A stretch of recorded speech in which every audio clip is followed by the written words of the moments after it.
En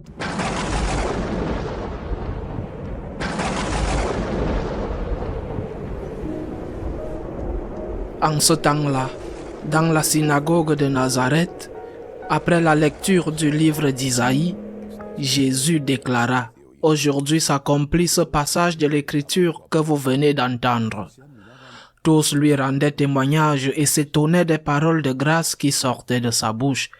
Ils se disaient: « N'est-ce pas là le fils de Joseph ?»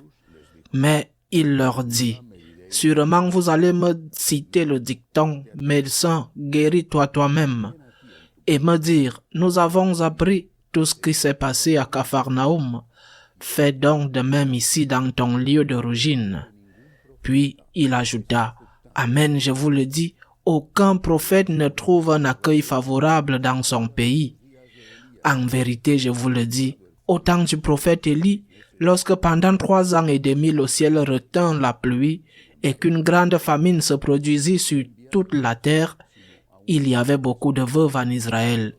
Pourtant, Élie ne fut envoyé vers aucune d'entre elles, mais bien dans la ville de Sarepta, au pays de Sidon, chez une veuve étrangère. Au temps du prophète Élisée, il y avait beaucoup de lépreux en Israël, et aucun d'eux n'a été purifié, mais bien Naaman, le Syrien. À ces mots dans la synagogue, tous devinrent furieux. Ils se levèrent, poussèrent Jésus hors de la ville et le menèrent jusqu'aux escarpements de la colline où leur ville est construite pour le précipiter en bas. Mais lui, passant au milieu d'eux, allait son chemin. Acclamons la parole de Dieu. Cet évangile comporte au moins 2 grandes leçons. Donc la plus évidente est la réaction des Nazaréens, ceux qui vivaient à Nazareth, leur réaction aux critiques que Jésus leur adresse. Premier examen de conscience. Lorsque nous sommes critiqués, comment réagissons-nous? Avec violence, avec agressivité, en essayant de renvoyer la pierre qui nous a été jetée? Et même si nous pouvons la renvoyer plus grande encore que celle que nous avons reçue, avec ce vieux schéma du « toi aussi tu fais ceci, toi tu fais plus ». C'est dommage, cela arrive souvent, mais c'est dommage, parce que nous nous privons de la possibilité de changer. Lorsque nous sommes critiqués, nous entrons immédiatement dans le monde des excuses et de la défense. En réalité, ce que nous devons faire, c'est écouter. Il est possible que cette critique ne soit pas du tout juste. Il est possible qu'elle soit aussi faite de rancœur, de subjectivité. Il est possible qu'elle ne soit pas du tout juste. En tout cas, tu écoutes, tu analyses, tu avales tous ces reproches et ensuite tu tires les conclusions qui te semblent appropriées. S'ils n'ont pas raison, tu laisses passer. Et si c'est le cas, il faut en profiter. Tu te dis, oui, effectivement, je suis devenu un râleur, un grincheux, un égoïste ou un ennuyeux. Peu importe. Ils te disent quelque chose, écoute. Écoute, pense-y. Et ensuite, tu devras te défendre. Je ne sais pas si dans un tribunal, ou tu devras le faire dans une conversation amicale avec cette personne, ou peut-être même que ce ne sera pas possible. Mais quand on te critique, écoute. Et s'ils ont raison, applique-le à ta vie, parce que c'est important pour toi, c'est bon pour toi. Il y a une autre leçon dans cet évangile, une au moins. Pourquoi veulent-ils tuer Jésus dans son village? Son propre village.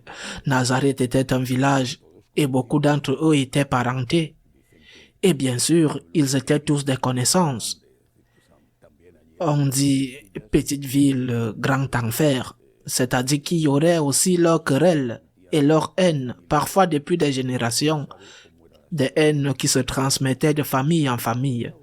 Qui sait quelle était la situation à l'époque? Mais il y avait peut-être autre chose. Ils disent à Jésus de faire les miracles qu'il a fait à Capharnaüm.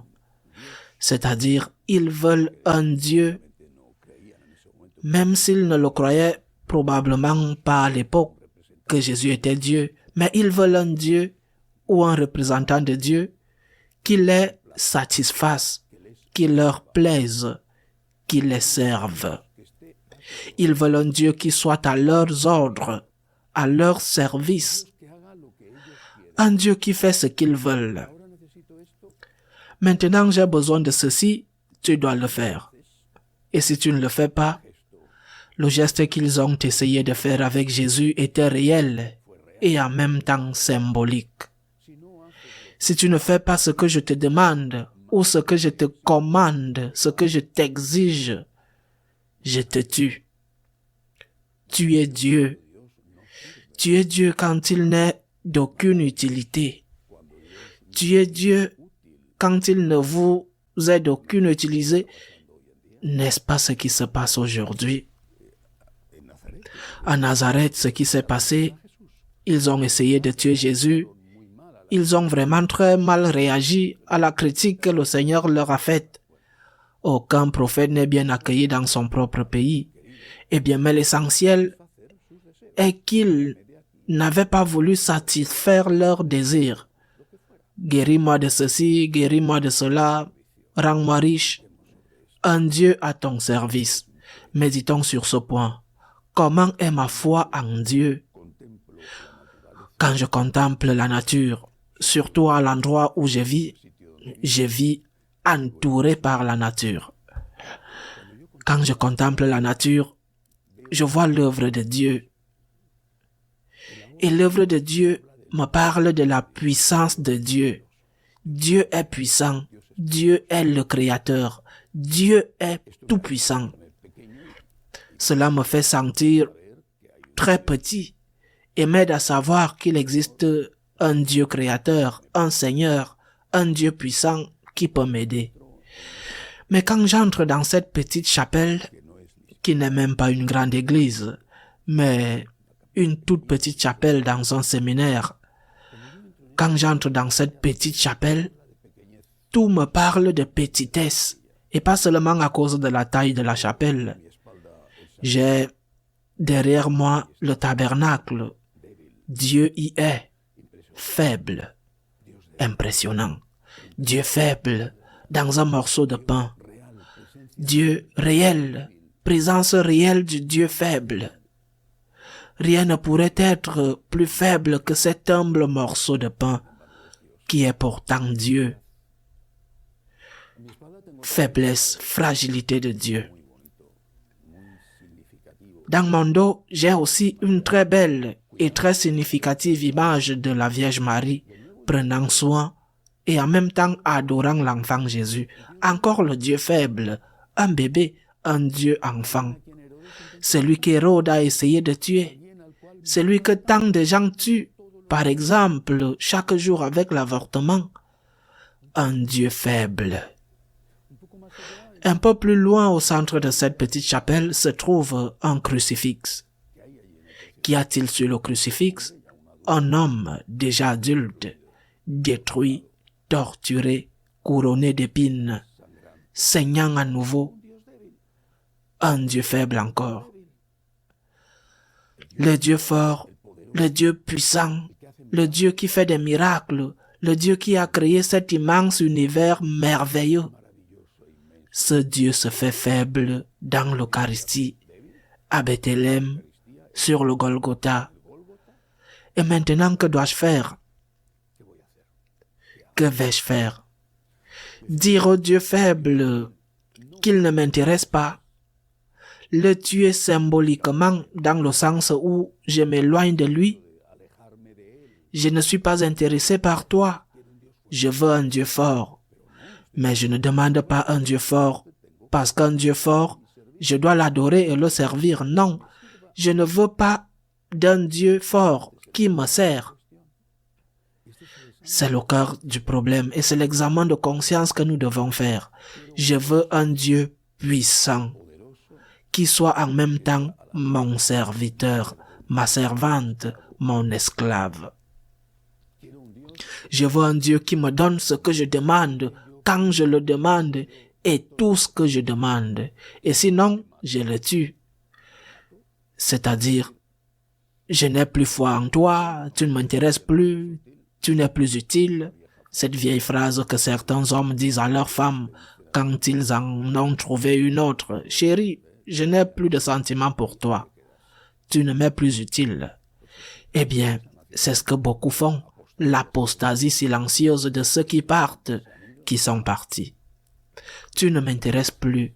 Tu n'es plus d'aucune utilité. Je n'ai plus besoin de toi. Tu restes là. Nous pouvons aussi dire la même chose à ce Dieu faible ou au Dieu tout-puissant qui n'est pas notre esclave et qui, mystérieusement, douloureusement, cependant, ne nous donne pas ce que nous demandons quand nous le demandons, et il saura pourquoi. Que disons-nous à ce Dieu faible ou au Dieu puissant qui n'est pas notre serviteur et qui est le même Dieu? Que lui disons-nous? Je n'ai pas besoin de toi. Je te tue symboliquement en m'éloignant de toi. Ou nous lui disons, comme la Vierge Marie, voici la servante du Seigneur. Maintenant, quand je te vois faible, quand tu n'es pas le Seigneur des miracles, et tu peux, et tu fais encore des miracles, mais maintenant quand je te vois faible, quand tu es le Seigneur puissant, mais en même temps mystérieux, que je ne comprends pas pourquoi il ne me donne pas ce que je lui demande, maintenant dans ta faiblesse ou dans ton mystère, je te dis, voici la servante du Seigneur. Devant l'Eucharistie, devant l'enfant de Bethléem, devant l'homme crucifié, devant le mystère de Dieu, voici la servante du Seigneur, qu'il me soit fait selon ta parole. Et le Seigneur, tout comme il a souri à Bethléem à ses humbles bergers, le Seigneur nous sourit aussi, parce qu'il a enfin trouvé quelqu'un qui, bien que très éloigné de l'amour qu'il avait pour sa mère, est prêt à le servir sans faire affaire avec lui. Le grand marché a déjà été conclu. Dieu nous aime. Il nous a ouvert les portes du ciel et il n'y a pas de plus grand marché que celui-là. Ainsi soit-il.